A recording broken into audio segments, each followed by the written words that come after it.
اللہ کے رسول صلی اللہ علیہ وسلم کے ساتھ کیا کیا معاملات کیے، یعنی کہ کس طرح سے آپ کو آپ کی دعوت کو روکنے کی ناکام کوشش کی گئی۔ آج انشاءاللہ ہم انہی چیزوں کو دیکھیں گے۔ اب ہم آگے بڑھتے ہیں، دیکھیے جی، بسم اللہ الرحمن الرحیم۔ آگے ہیں تھوڑے سے ہم، پیج جو ہیں آگے بڑھائیں۔ ہم ہیں، اب چونکہ مشرکین تسلیم کرتے تھے کہ حضرت ابراہیم، یعنی کہ جو ہم نے پڑھ لیا تھا، رسالت کا مقصد حاصل ہو نہ لوگوں کا شبہ دور ہو، تو فرشتے کو رسول بنانے کا کیا فائدہ ہے، یہی ہے، ٹھیک ہے۔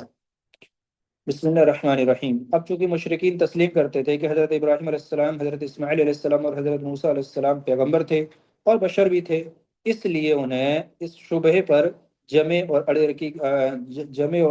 اڑنے کی گنجائش نہ مل سکی، لہٰذا انہوں نے ایک دوسرا شبہ ظاہر کیا، کہنے لگے، اچھا دیکھو، مشرکین مکہ یہ چیز جانتے تھے کہ جو پہلے کے پیغمبر گزرے ہوئے ہیں، جیسے کہ حضرت ابراہیم علیہ السلام ہیں، جو اسی طرح اسماعیل علیہ السلام ہے، اسی طرح حضرت موسیٰ علیہ السلام ہے، تو یہ جو پیغمبر ہیں، انبیاء اعظام ہیں، تو یہ گزرے ہوئے جو ہیں، تو یہ انسان تھے، یہ بشر تھے، تو ان کا یہ جو بہانہ ہے اب ختم ہو گیا، اب یہ بہانہ ان کا ختم ہو گیا اور یہ بہانہ ان کا نہیں چلا۔ تو آگے فرماتے، کہنے لگے، کیا کہنے لگے، کہ اللہ کو اپنی پیغمبری کے لیے یہی یتیم و لاچار انسان ملا تھا؟ یہ کیسے ہو سکتا ہے کہ اللہ تعالیٰ قریش اور ثقیف کے بڑے بڑے لوگوں کو چھوڑ دے اور ان مشرکین یعنی کہ اس مسکین کو اپنا پیغمبر بنا لے؟ یعنی جو قریش اور جو ثقیف تھے، یہ تو بڑے قبائل تھے یعنی کہ مکہ کے اندر، اور عزت یعنی معزز قبیلے تھے یہ، تو یہی یہ کہہ رہے ہیں، قریش اور جو ثقیف تھے، ان کے بڑے بڑے لوگوں کو چھوڑ کر اور اس یتیم مسکین کو ہی پیغمبر بنایا اللہ وحدہ لا شریک نے۔ تو اللہ کیا کہہ رہا ہے قرآن میں؟ اللہ کہہ رہا ہے، لولا نزل هذا القرآن على رجل من القريتين عظیم، یعنی کہ یہ قرآن مکہ اور طائف کی وادیوں، مکہ اور طائف کی دونوں آبادیوں میں سے کسی بڑے آدمی پر کیوں نہ اتارا گیا؟ یہ مشرکین کا وہ تھا جو اللہ نے نقل کیا قرآن کے اندر، کہ یہ جو قرآن جو ہے یہ مکہ اور طائف کی دونوں وادیوں میں سے کسی بڑے آدمی پر کیوں نہیں اتارا گیا؟ تو اللہ تعالیٰ نے اس کا بڑا مختصر جواب دیا، کیا فرمایا؟ اہم یقسمون رحمت ربک، کیا تمہارے رب کی رحمت یہ لوگ تقسیم کریں گے؟ کیا تمہاری رب کی رحمت یہ لوگ تقسیم کریں گے؟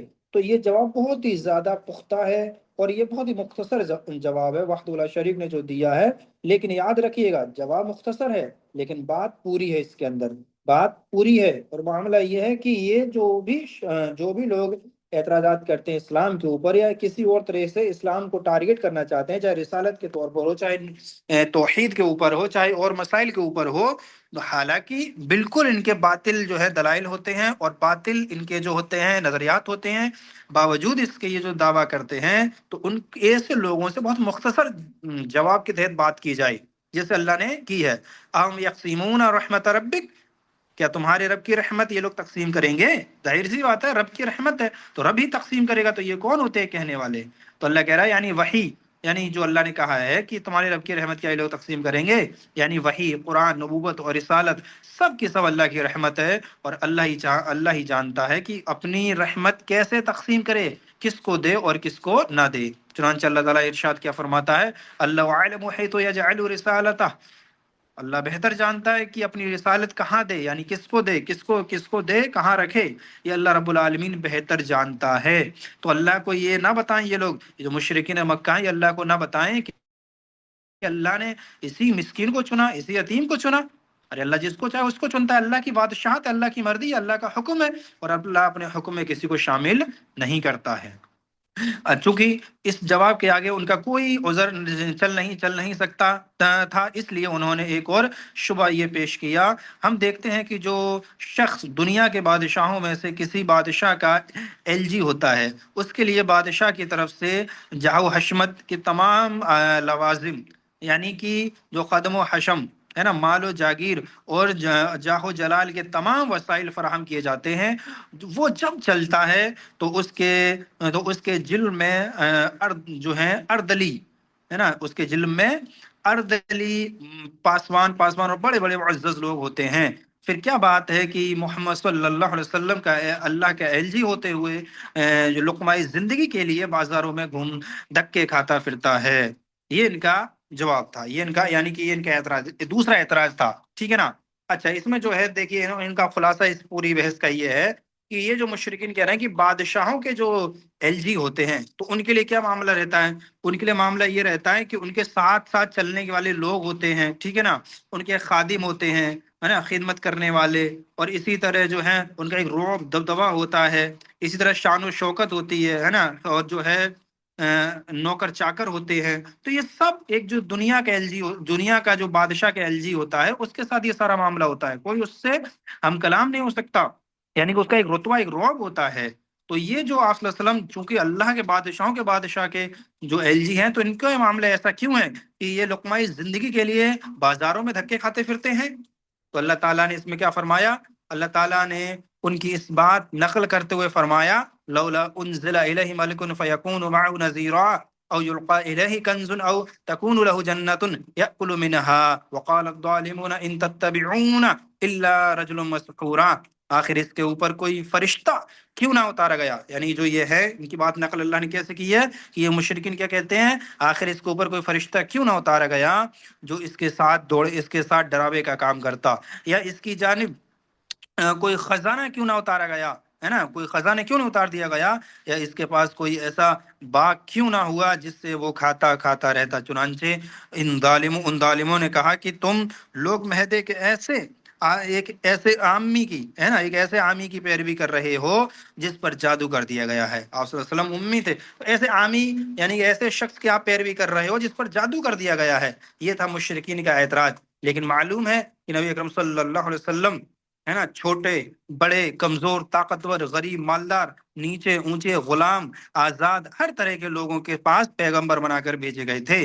اب اگر آپ جاہو جلال کے ساتھ قدم و حشم اور بڑے بڑے لوگوں کے جلم میں چلتے پھرتے، تو آخر کمزور اور چھوٹے لوگ آپ تک کیسے پہنچ سکتے تھے، کیسے پہنچ سکتے، اور آپ سے کیسے فائدہ اٹھا سکتے تھے، جبکہ اکثریت انہی کی ہوتی ہے، اکثریت انہی کی ہوتی ہے۔ ظاہر ہے کہ ایسی صورت میں نبوت اور رسالت بے فائدہ ہو کر رہ جاتی۔ اس لیے مشرکین کے اس اعتراض کا صرف ایک ہی لفظ میں جواب دیا گیا کہ محمد صلی اللہ علیہ وسلم رسول ہیں۔ یعنی کہ دیکھیے کہ اللہ کے رسول صلی اللہ علیہ وسلم جو ہیں، یہ معزز لوگوں کے لیے خاص نبی بنا کر، رسول بنا کر نہیں بھیجے گئے تھے، بلکہ یہ کمزور طاقتور غریب، ہے نا، مالدار نیچے اونچے غلام آزاد، ہر طرح کے جو لوگ ہیں سب کے لیے اللہ کے رسول صلی اللہ علیہ وسلم رسول بنا کر بھیجے گئے تھے، سب کے لیے بنا کر بھیجے گئے تھے۔ ظاہر سی بات ہے اگر آپ کے ساتھ نوکر چاکر ہوتے، آپ کے ساتھ لشکر چلنے والا ہوتا، آپ کا ایک روب دبدبا ہوتا، تو جو کمزور لوگ ہیں، جو یتیم مسکین اور بیچارے لوگ، غریب و غربا لوگ ہیں، تو وہ کیسے آپ کے پاس آ سکتے تھے؟ کیسے آپ ان کو رسالت کی دعوت دے سکتے تھے؟ کیسے وہ آپ کو نبی مان سکتے تھے؟ کیونکہ ان کو دعوت ہی نہیں پہنچ پاتی۔ تو یہی وجہ ہے کہ وحدہ اللہ شریک نے آپ کو چنا، کیونکہ آپ کے پاس وہ شخص بھی آ سکتا ہے جو بالکل نیچا ہے، وہ شخص بھی آ سکتا ہے جو بالکل غریب ہے، یتیم ہے، جس کا کوئی نہیں ہے، جس کی کوئی سننے والا نہیں ہے، اس کی آپ صلی اللہ علیہ وسلم سنتے تھے، اور آپ اپنا پیغام اس کو پہنچاتے تھے۔ یہی وجہ ہے کہ جن نبی اور رسول جو ہوتے ہیں عام طور پر جو ایسے ہوتے ہیں جن کے ہر شخص ان کو مل سکے، چاہے وہ غریب ہو، چاہے وہ مالدار ہو، چاہے وہ اونچا ہو، چاہے وہ نیچا ہو، غلام ہو، آزاد ہو، ہر ایک کے لیے آپ صلی اللہ علیہ وسلم نبی بنا کر بھیجے گئے تھے۔ اور یہ مشرکین کا یہی جواب مشرکین کے لیے کافی تھا۔ یعنی تمہاری اعتراض کا صرف اتنا ہی جواب کافی ہے کہ وہ رسول ہیں، یعنی کہ محمد رسول اللہ صلی اللہ علیہ وسلم چونکہ اللہ کے رسول ہیں، اور اسی وجہ سے آپ صلی اللہ علیہ وسلم خاص نہیں ہو سکتے، یعنی کہ آپ صلی اللہ علیہ وسلم صرف جو ہے بڑے لوگوں کے لیے، معزز لوگوں کے لیے، سرداروں کے لیے، مالداروں کے لیے، جو ہے نا، جو انصاب میں بہت ہی زیادہ ایک اونچا مرتبہ رکھتے ہوں نسب میں، ان کے لیے خاص انہی کے لیے نہیں ہو سکتے، بلکہ آپ تمام کی تمام جو بنی نوع انسان کے لیے آپ نبی اور رسول بنا کر بھیجے گئے تھے، ہے نا، جنات اور انسان کے لیے آپ نبی رسول بنا کر بھیجے گئے تھے۔ تو جن انسانوں میں جو آپ یہ ہر طرح کے لوگوں کی طرف نبی اور رسول بنا کر بھیجے گئے تھے، اور اسی لیے آپ کو اللہ نے وہ مقام اور وہ مرتبہ جو دنیا کے اعتبار سے، یعنی مال و دولت، جو نسب ہے، جو اس اعتبار یعنی کہ دو دنیا کے اعتبار سے مال ہے، دولت ہے، جاہ و جلال ہے، یعنی نوکر چاکر ہیں، بادشاہوں کی جو زندگی ہوتی ہے، یا ان بادشاہوں کو جنہوں نے اعتراض کیا تھا ایل جی کی طرح، تو ویسا آپ صلی اللہ علیہ وسلم کو نہیں بنایا، کیونکہ اگر ایسا ہوتا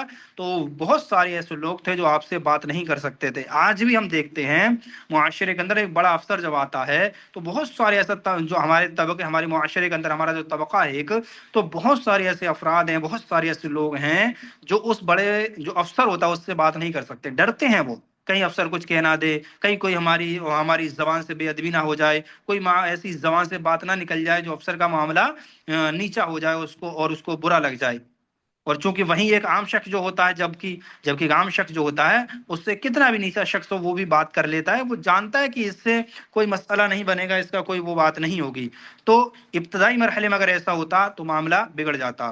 تو اسی لیے وحدہ لا شریک نے آپ کو نبی اور رسول بنایا، تاکہ اور اس طرح سے بنایا کہ آپ کو ایک مسکین تھے پھر بھی آپ کو چنا۔ تو یہ وحدہ لا شریک کی حکمت ہے، اور وحدہ لا شریک جس کو چاہتا ہے اس کو اپنی رحمت، اپنی نبوت اور رسالت دیتا ہے۔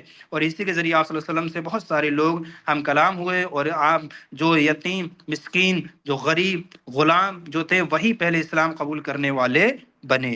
اور اس کے جو آپ صلی اللہ علیہ وسلم کا جو مقام ہے، جو مرتبہ ہے، بہت اعلیٰ ہے، اور آپ صلی اللہ علیہ وسلم کے دنیا میں کوئی آپ کا مقابل نہیں ہے، آپ کے مقابل دنیا میں کوئی نہیں ہے آپ۔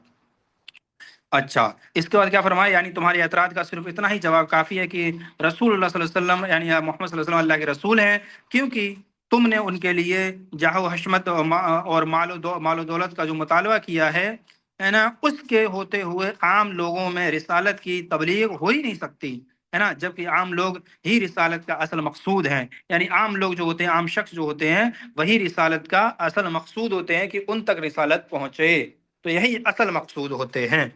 اس شبہ کا جواب پا کر انہوں نے ایک اور پہلو بدلا کیا، اور معجزات اور نشانیوں کا مطالبہ کرنے لگے، جس کا مقصد محض یہ تھا کہ وہ اپنے کو، یعنی آپ صلی اللہ علیہ وسلم کو نبی نہ ماننے کی اپنی ضد پر قائم رہیں، اور آپ صلی اللہ علیہ وسلم کو یعنی کہ مجبور اور بے بس کر دیں۔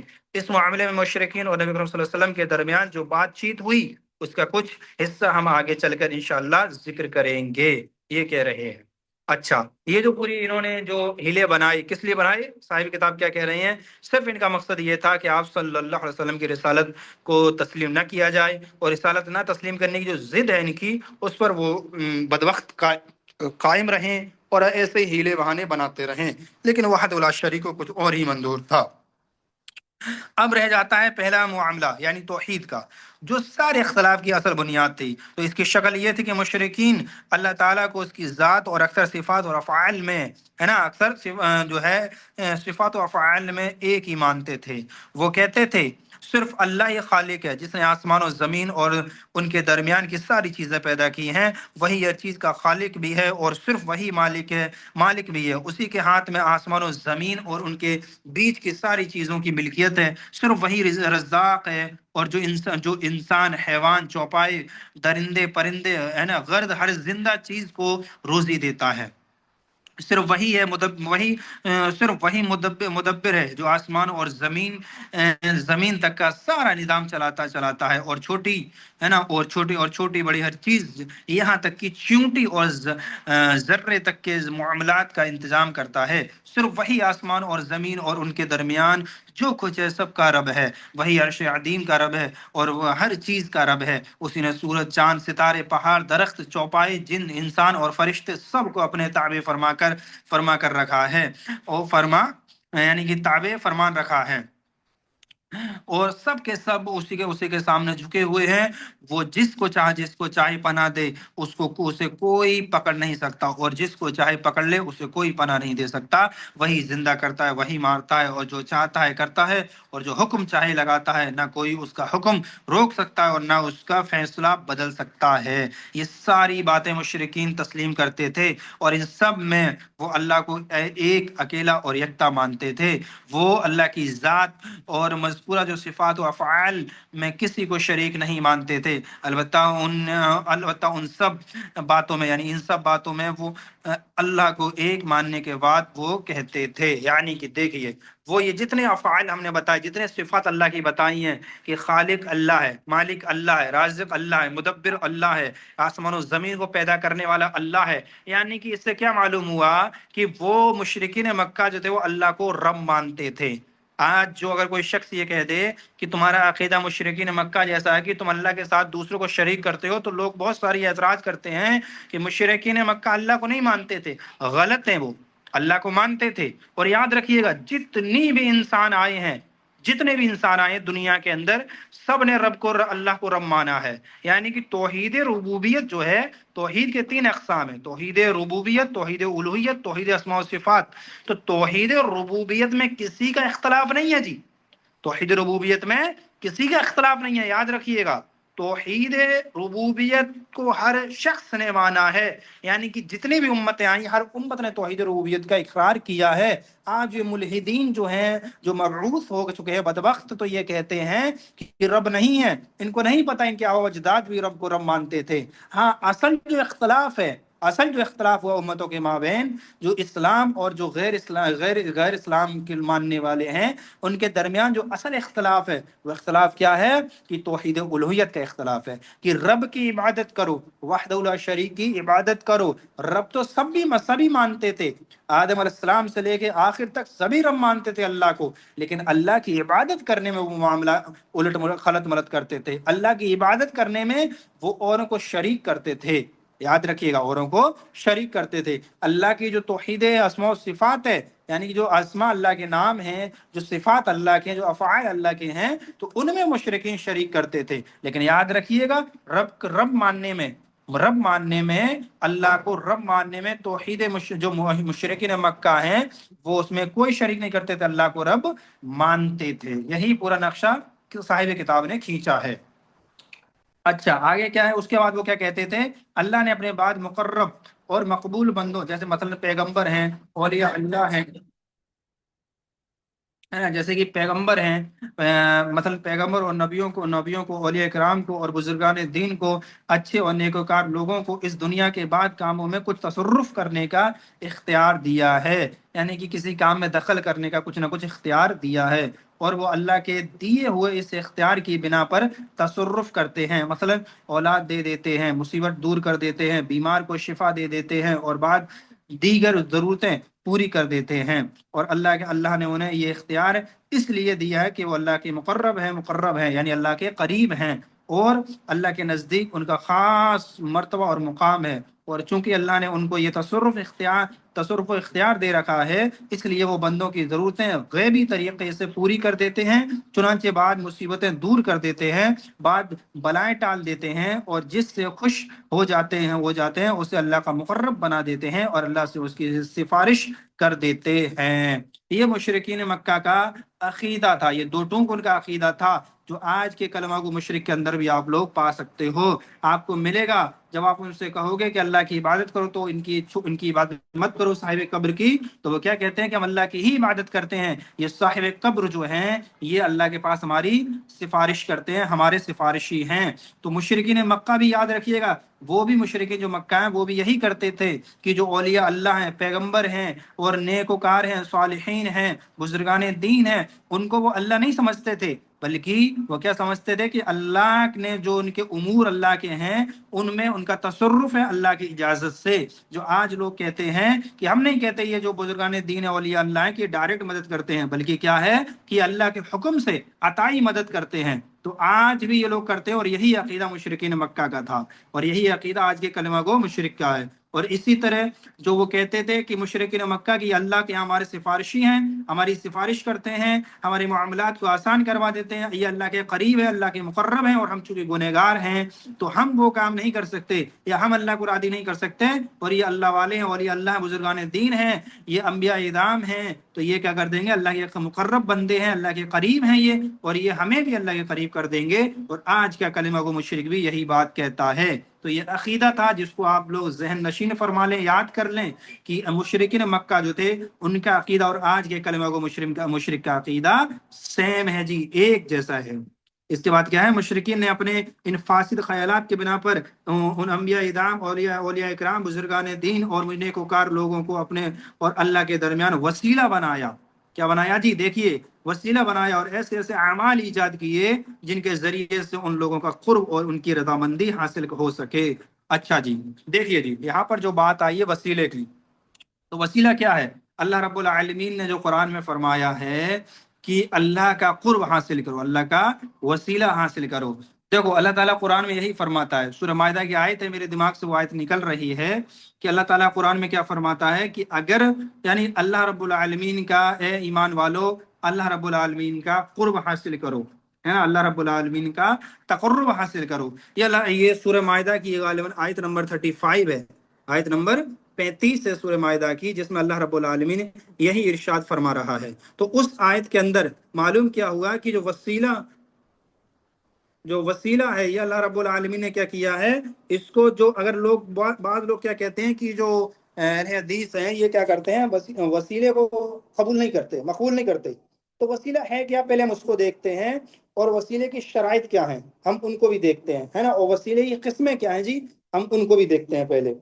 اللہ تعالیٰ نے جو وسیلہ بتایا ہے اس میں اللہ تعالیٰ نے سورہ جو مائدہ کی آیت میں فرمایا ہے کہ اللہ رب ایمان والو، ہے نا، ایمان والو اللہ رب العالمین کا تقرب حاصل کرو، اللہ رب العالمین کا قرب حاصل کرو۔ تو اللہ رب العالمین کا قرب حاصل کرنے کے لیے کہا گیا ہے نا۔ یہ آیت نمبر غالباً اللہ سورہ مائدہ کی جو ہے آیت نمبر 35 یا کچھ آیت نمبر ہے، میرے دماغ سے نکل رہا ہے ابھی، تو وہی چیز میں آپ کو بتا رہا ہوں، ہے نا۔ اچھا دیکھو، اللہ رب العالمین کو، اللہ رب العالمین قرآن کیا فرماتا ہے، یا ایھا الذین آمنوا اتقوا اللہ وابتغوا الیہ الوسیلہ وجاہدوا فی سبیلہ لعلکم تتقون اور لعلکم تفلحون۔ اللہ تعالیٰ فرماتا ہے مسلمانوں اللہ سے ڈرتے رہو، ایمان والو اللہ سے ڈرتے رہو اور اس کا تقرب تلاش کرو اور اس کی راہ میں جہاد کرو تاکہ تمہارا بھلا ہو، تاکہ تم فلاح پا جاؤ، تم کامیاب ہو جاؤ۔ اب ذرا بتاؤ تو صحیح کہ وحدہ اللہ شریک نے جب کہہ دیا ہے کہ اللہ کا قرب حاصل کرو، تو ظاہر سی بات ہے، معلوم اس سے ہوا کہ قرب حاصل کرنا، یہاں اللہ رب العالمین نے جو بات کہی ہے تو کہیے کہ اللہ کا قرب حاصل کرو فعل امر کے ساتھ کہی ہے، یعنی کہ یہ اب تم پر واجب ہو چکا ہے۔ تو وسیلہ لگانا تو واجب ہے جی۔ اب وسیلے یہ قسمیں کیا ہیں، کون سا وسیلہ، جو شرعی وسیلہ کون سا ہے، غیر شرعی کون سا ہے؟ تو یاد رکھیے گا 3 طرح کا وسیلہ ہے جو شریعت کے اندر مشروع ہے، شریعت کے اندر مشروع ہے، جائز ہے۔ کون کون سا ہے؟ پہلا وسیلہ کیا ہے کہ جو بھی تم نے نیک اعمال کیے ہیں، جو بھی نیک اعمال کیے ہیں اس کے ذریعے سے وسیلہ دینا، تم نے کوئی نیک عمل کیا ہے اس کا وسیلہ دینا، جو کہ بخاری کی جو حدیث ہے، بخاری کی جو حدیث ہے، جو غار میں 3 شخص پھنس گئے تھے تو انہوں نے کون سا وسیلہ دیا تھا، کن کا وسیلہ دیا تھا؟ اپنے نیک اعمال کا وسیلہ دیا تھا۔ ایک نے اپنے بچوں کو دودھ نہیں پلایا تھا، ایک نے جو ہے بکری کا ریوڑ واپس کر دیا تھا، ایک جو زنا کرنے کے قریب تھا اس نے وہ کام نہیں کیا تھا۔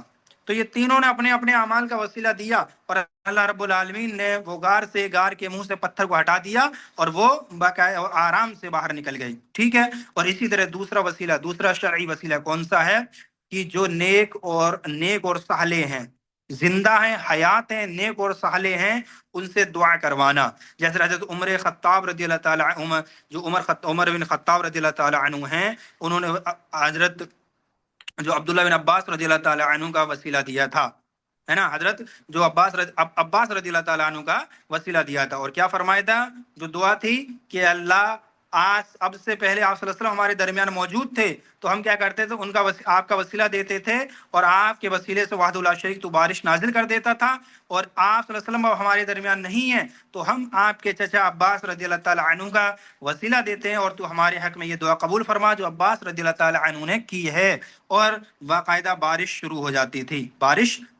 جاتی تھی۔ تو یہ وسیلہ بھی جائز ہے، جو نیک ہو، جو زندہ ہو، جو حیات ہو اور اللہ کا نیک اور صالح بندہ ہے تو اس سے آپ دعا کروا سکتے ہیں۔ اور تیسرا یا پہلا وسیلہ، جو تیسرا حصہ کہہ سکتے ہیں یا اہم ترین پہلا حصہ کہہ سکتے ہیں، اللہ کے اسماء الحسنی کا وسیلہ دینا۔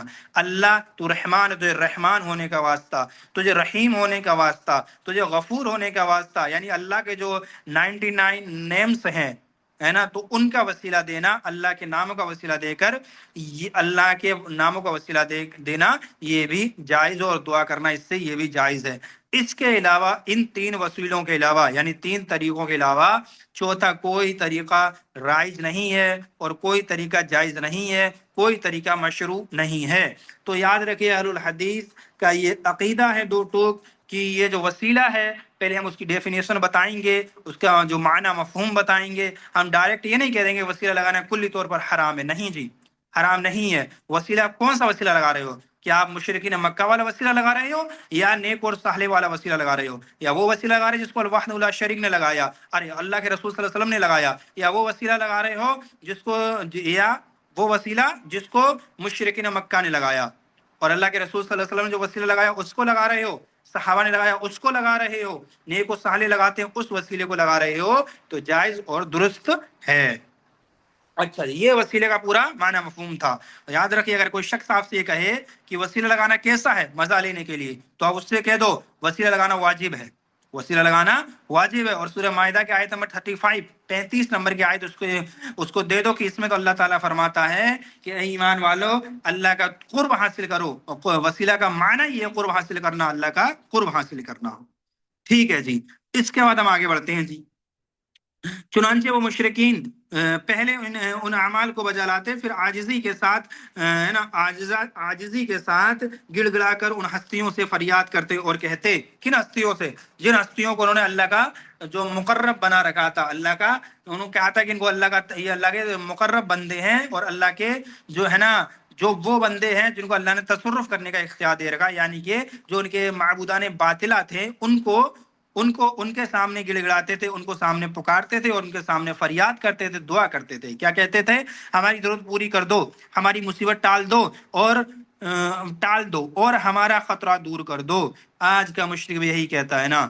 رہا اب یہ سوال کہ وہ کیا اعمال تھے جنہیں مشرکین نے ان ہستیوں کی رضامندی اور تقرب کے لیے ایجاد کیا تھا، تو وہ اعمال یہ ہے، انہوں نے ان انبیاء کرام، اولیاء اور بزرگان دین کے نام سے بعض مخصوص جگہوں پر آستانے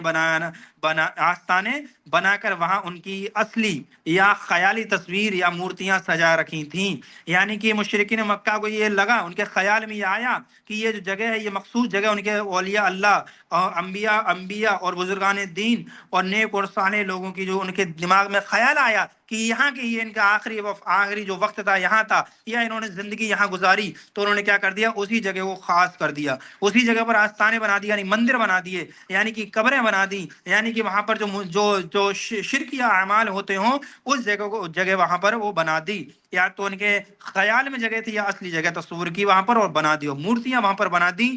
آج کی جو ہے نا، جو بات کہی تھی جرجیت انصاری صاحب نے، وہ غلط نہیں ہے کہ مشرک کافر تھے، وہ کھڑی مورتی کی پوجا کرتے تھے اور تم پڑی مورتی کی پوجا کرتے ہو، کچھ بھی فرق نہیں ہے، دونوں کی دونوں پتھر کی ہیں، دونوں کی دونوں پتھر کی ہیں۔ تو آج بھی وہی چیز ہے۔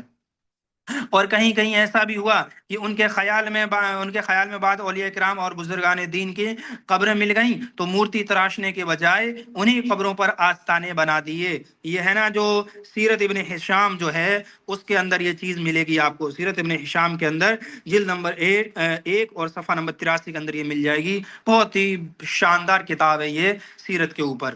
تو یہ ہے، اس کے بعد یہ لوگ آستانوں پر جاتے اور مورتیوں یا قبروں کو چھو کر ان سے برکت حاصل کرتے،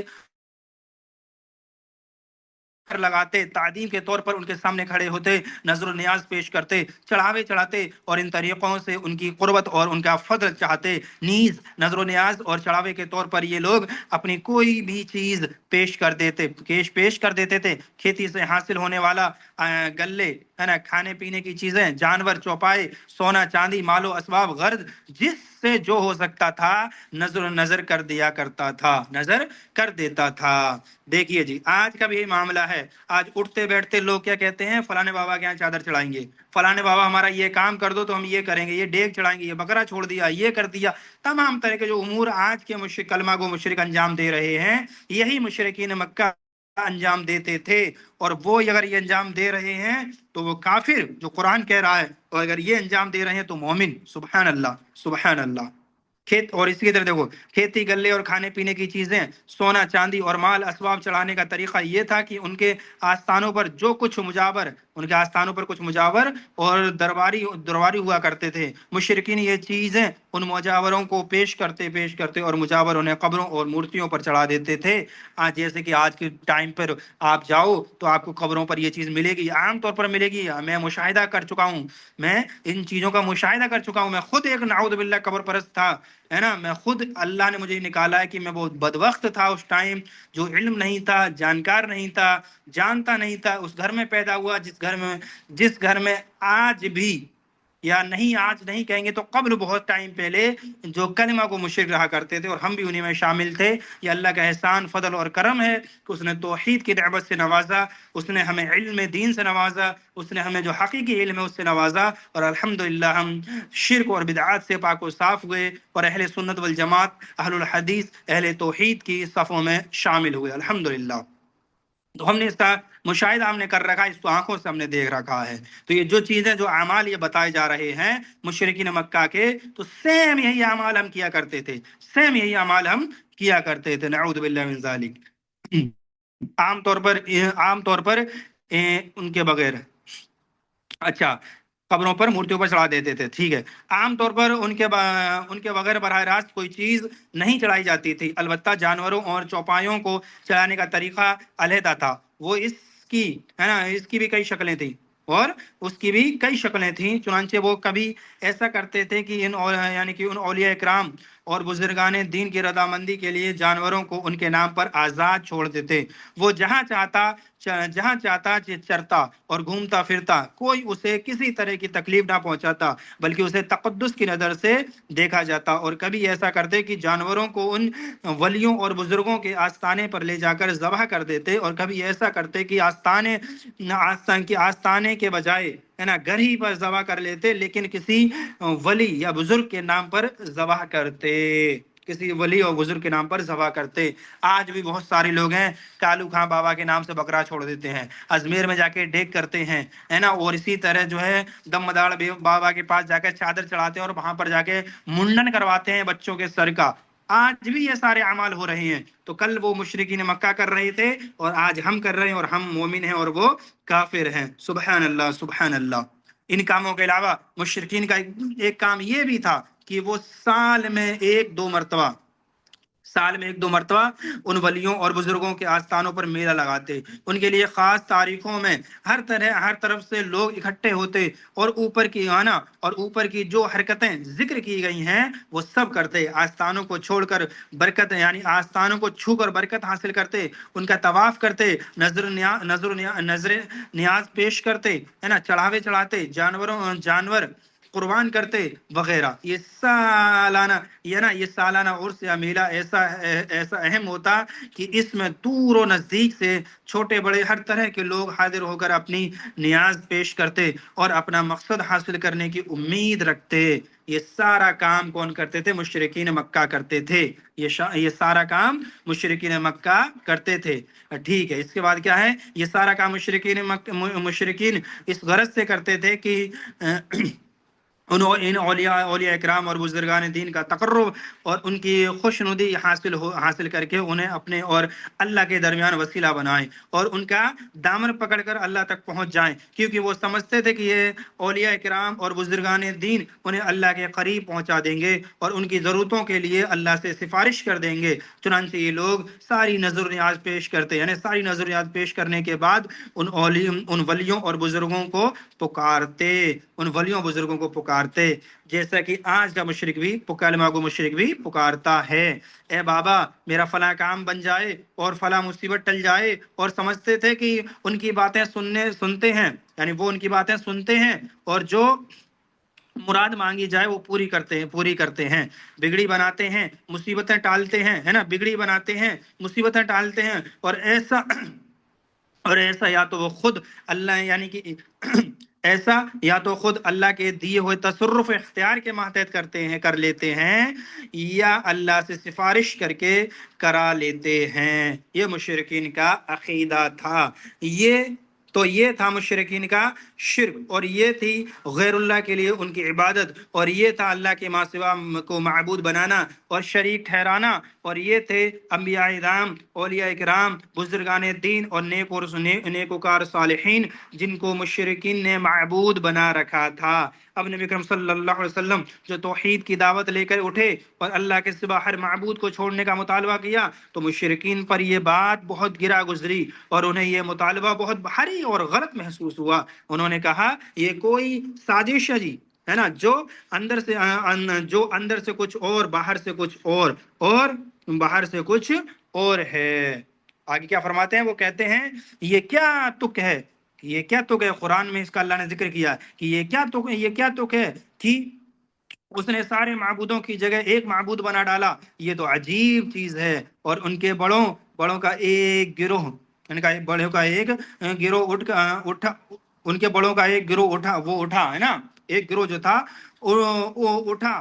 یہاں پہ جو مسٹیک ہو رہی ہے کتاب میں، تو میں نے اٹھا کر دیا ہے نا، تو اٹھ کر یہاں پہ جو ہوگا مانا اٹھ کر چلا اور اپنے معبودوں پر ڈٹ جاؤ، ہے نا۔ اس نے کیا کہا؟ چلو اپنے معبودوں پر کیا بولتے؟ ڈٹ جاؤ۔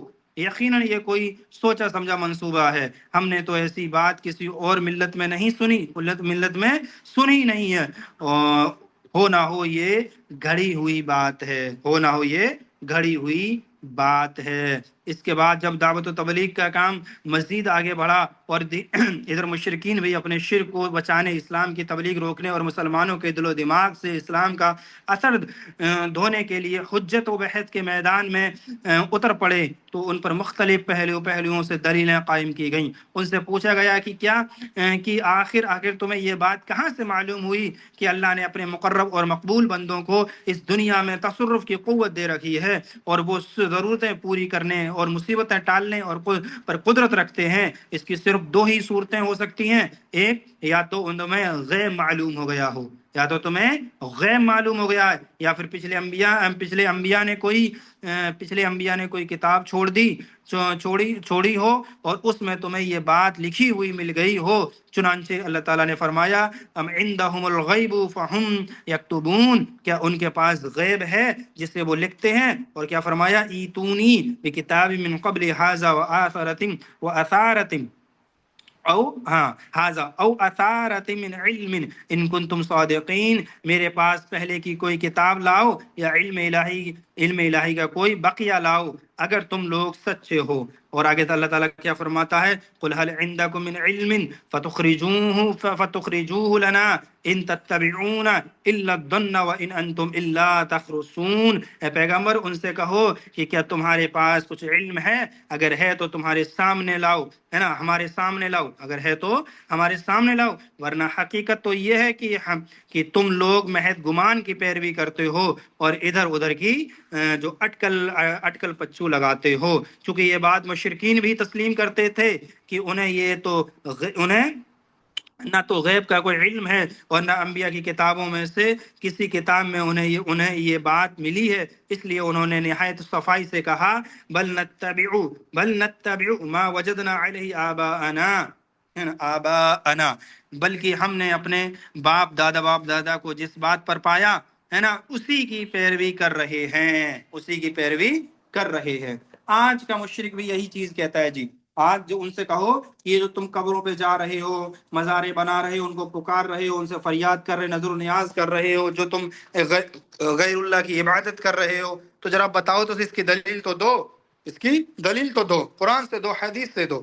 تو وہ قرآن اور حدیث کو اپنے گمان کے مطابق، اپنے گمان کے مطابق اس کی تشریح یا تفسیر کر دیں گے، پہلی چیز۔ دوسری چیز یہ کر دیں گے کہ ان کا ڈائریکٹ جو قول ہوتا ہے وہ کیا ہوتا ہے؟ جو ہمارے باپ دادا کرتے چلے آئے ہم وہی کریں گے، جو ہمارے باپ دادا کرتے چلے آئے ہم وہی کریں گے جی۔ اور کلمہ کو جو مکہ کے مشرک تھے ان کا بھی یہی سیم عقیدہ تھا اور وہ بھی یہی کرتے تھے۔ اور یہ قالوا انا وجدنا آباءنا على امت وانا على آثارهم مهتدون، کیا فرمایا انہوں نے؟ ہم نے اپنے باپ دادا کو ایک امت یعنی طریقے پر پایا ہے اور ہم بھی انہی کی ڈگر پر چل رہے ہیں، ہے نا، انہی کی ڈگر پر چل رہے ہیں۔ اس جواب سے جب مشرکین کی جہالت اور بے بسی کھل گئی تو ان سے کہا گیا کہ دیکھو ان اللہ یعلم وانتم لا تعلمون، تم لوگوں کو تو نہیں معلوم لیکن اللہ جانتا ہے، اس لیے اس کی بات سنو، ہے نا، اس لیے اللہ کی بات سنو، اور وہ تمہارے ان شرکا کی حقیقت بتلاتا ہے اور کہتا ہے نا، جو شرکا ان کے انہوں نے شریک کر رکھے تو ان شرکا کی حقیقت بتلاتا اور کہتا ہے ان الذین تدعون من دون اللہ عباد امثالکم، ان اللہ ان الذین تدعون من دون اللہ عباد امثالکم۔ یہ جو آیت ہے سورہ اعراف کی آیت نمبر 194، تو یہ آیت آپ جب توحید کی دعوت دو گے اس میں بہت زیادہ کام آئے گی۔ یاد کر لیجئے، اس آیت کو حفظ کر لیجئے گا کہ ان الذین تدعون من دون اللہ عباد امثالکم، بے شک اللہ کے ماں سوا جن کو تم لوگ پکارتے ہو وہ تمہارے جیسے بندے ہیں۔ عباد امثالکم، تمہارے مثل بندے ہیں، تمہاری طرح بندے ہیں۔ جو لوگ یہ کہتے تھے کہ یہ آیتیں بتوں کے لیے نازل ہوئی ہیں، ذرا بتاؤ تو صحیح، عباد امثالکم کا معاملہ کیا چل جائے گا؟ عباد امثالکم کا معاملہ کہاں جائے گا کہ وہ تمہاری طرح بندے ہیں؟ ابن جمع عباد، تو یہ بندے کے لیے اللہ وحدہ لا شریک نے کہا ہے کہ عباد امثالکم تمہاری طرح کیا ہیں؟ وہ بندے ہیں۔ تو ذرا بتائیے تو صحیح کہ وہ بت کہاں سے ہو گئے؟ اور بت اگر ہو گئے تو بت تو وہ ہوتا ہے جو عبادت اللہ کے علاوہ جس کی جائے گی وہ بت ہوتا ہے۔ ٹھیک ہے جی۔ اس کے بعد دیکھو، یعنی جو چیزیں اللہ کے ساتھ مخصوص ہیں ان پر جس طرح تم کو قدرت حاصل نہیں، اسی طرح تمہارے ان شرکا کو بھی ان پر قدرت حاصل نہیں ہے۔ بس تم اور وہ یعنی دونوں بے بس ہونے اور قدرت نہ رکھنے میں یکساں اور برابر ہو۔ اسی لیے اللہ نے ان کو چیلنج کیا، فَادْعُوهُمْ فَلْيَسْتَجِيبُوا لَكُمْ إِن كُنتُمْ صَادِقِينَ، کہ پھر اگر تم سچے ہو تو ذرا ان کو پکارو، ہے نا، فَلْيَسْتَجِيبُوا لَكُمْ، اگر تم سچے ہو تو کیا کرو؟ ان کو پکارو، ان کو تم صادقین، اگر تم سچے ہو وہ تمہاری پکارو اور وہ تمہاری مراد پوری کر کے یعنی کہ وہ تمہاری مراد پوری کر کے دکھاویں۔ یہ اللہ تعالیٰ نے سیدھا کہہ دیا کہ اگر تم سچے ہو تو ان کو پکارو، اور دیکھو جب وہ پکار دیں تو وہ تم ان کو پکارتے ہو تو تمہاری مراد کو پورا کرتے نہیں کرتے ہیں؟ ذرا یہ تو اللہ دیکھے صحیح۔ تو یہ مشرکین کا عقیدہ تھا، اور آج بھی آپ بات کہہ سکتے ہو کہ ذرا ان کو پکارو جن کو من دون اللہ تم پکارتے ہو، اور دیکھیں وہ عبادت تمہاری جو ہے ضرورت، تمہاری حاجت، تمہاری مصیبت، تمہاری پریشانی کے جو معاملات میں کس قدر تمہاری مدد کر سکتے ہیں۔ یقین وہ ذرہ برابر بھی تمہاری مدد نہیں کر سکتے ہیں۔ اللہ تعالیٰ نے یہ بھی بتایا والذین تدعون من دونہ ما یملکون من قطمیر، قطمیر کہتے ہیں جی، اچھا ابھی بتاؤں گا، یعنی تم لوگ اللہ کے ماں سوا جن کو پکارتے ہو وہ کھجور کی گٹھلی کے چھلکے کے برابر بھی اختیار نہیں رکھتے۔ جو کھجور کھاتے ہیں نا جی، ہم نے سب نے کھجور کھائے ہوں گے، کسی نہ کسی رمضان میں تو کھائی ہوں گے ضرور انشاءاللہ ہم نے، ہے نا۔ تو کھجور کی جو گٹھلی ہوتی ہے نا، کھجور کی جو گٹھلی ہوتی ہے اور اس کے جو پیٹ پھٹا ہوتا ہے گٹھلی کا، تو اس میں جو وہ ہوتی ہے نا ذرا سی جو چھال ہوتی ہے، جو چھلکا ہوتا ہے، جو سفید سفید وائٹ سا ہوتا ہے، تو اس کے بھی اللہ نے کہا کہ اس کے برابر ہی ان کا اختیار نہیں ہے، اس کے برابر ہی وہ اختیار نہیں رکھ سکتے ہیں۔ تو یہ وحدہ لا شریک نے فرمایا، ہے نا۔ اور یہی بات آپ ان سے بھی کہہ سکتے ہو، جب دعوت و تبلیغ کا کام کرو تو جو غیر اللہ کی عبادت کرتے ہیں، غیر اللہ کے لیے نظر و نیاز کرتے ہیں، غیر اللہ سے استغاثہ کرتے ہیں، غیر اللہ سے مدد مانگتے ہیں، تو ان کو آپ یہ بات کہہ سکتے ہو، ہے نا، غیر اللہ سے مدد مانگتے ہیں تو ان سے یہ بات کہہ سکتے ہو کہ ذرا لاؤ تو صحیح، اگر تم سچے ہو اپنے معاملات میں تو ذرا لاؤ تو صحیح، وہ کسی کے ذرہ برابر بھی مالک نہیں ہیں۔ اللہ کیا فرماتا ہے؟ اللہ تعالیٰ آگے فرماتا ہے اچھا، ان تدعوهم لا يسمعوا دعاءكم ولو سمعوا ما استجابوا لكم ويوم القيامة يكفرون بشرككم ولا ينبئك مثل خبیر، ہے نا، مثل خبیر. اگر تم انہیں پکارو، ہاں اگر تم انہیں پکارو تو وہ تمہاری پکار نہ سنیں گے، اور اگر بالفرد وہ سن بھی لیں، ہے نا، سن بھی لیں تو جواب نہ دے سکیں گے، ہے نا. اور قیامت کے دن تمہارے اس شرک، تمہارے شرک کا انکار کر دیں گے، جو تم شرک کر رہے ہو تو اس شرک کا وہ کیا کر دیں گے، انکار کر دیں گے. اور ایک خبر رکھنے والے جیسی خبر تمہیں کوئی اور نہیں دے سکتا، ہے نا، خبر رکھنے والے جیسی خبر کوئی اور نہیں دے سکتا ہے تمہیں. تو یہ اللہ رب العالمین نے فرمایا ہے، یعنی اللہ جانتا ہے اور ہر چیز کی خبر رکھتا ہے، لہٰذا اس نے جو یہ بات بتائی ہے تو یہی صحیح ہے. کوئی ہے نا اس کے بجائے کچھ اور بتائے تو وہ غلط ہے، تو وہ غلط ہے. یعنی اللہ تعالیٰ نے جو بات تمہیں یہ بتا دی ہے تو وہی بات حقیقی ہے اور وہی سچ ہے. اور اس کے علاوہ اگر تمہیں کوئی بات بتاتا ہے تو وہ جھوٹی ہے اور وہ اپنے معاملات میں جھوٹا ہے، اپنے معاملات میں وہ جھوٹا ہے. تو یہی پورے عقائد جو تھے مشرکین مکہ کے چل رہے تھے جی، اور وہی چل رہے ہیں. انشاءاللہ ہم منڈے کو بھی یہی عقائد پڑھیں گے. تھوڑے سے اس میں عقائد بقیہ ہیں جو کوئی تقریباً 3 صفحات پر ہیں.